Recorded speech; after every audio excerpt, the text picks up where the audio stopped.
כמה אתה באמת מכיר את הכדורגל הישראלי. אני הולך להציג משחק גדול שהיה בכדורגל שלנו בשנים האחרונות, ואתם צריכים להגיד את ההרכב בעצם של הקבוצה הזאת. יש 11 נקודות בקופה, אחד על כל שחקן שאמרתם נכון. תרשמו לי בתגובות כמה נקודות השגתם. המשחק הוא מכבי חיפה נגד מכבי תל אביב, 3-2 למכבי חיפה, שהיה בינואר 2022. זה לא קל בכלל, אבל תנסו. נתחיל מהשוער. מי היה השוער באותו משחק?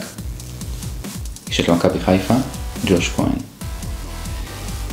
מגן הימני, אני חושב שהרוב לא הצליחו את זה, הוא היה ריין סטריין, שהגיע אני חושב לעונה אחת בלבד.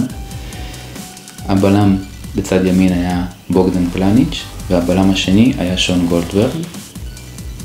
המגן השמאלי, שזה גם לא קל בכלל, היה דווקא רז מאיר. הקשר האחורי, עלי מוחמד. עכשיו, הקשר 50-50 הראשון היה מוחמד אבו פאני, והשני היה צ'רון שרי, שזה, אני חושב שהרוב כן יצליחו. הכנף ימין, עומר אצילי, חלוץ דין דוד, והכנף שמאל, דולב חזיזה. תרשמו לי כמה נקודות השגתם בתגובות, בהצלחה.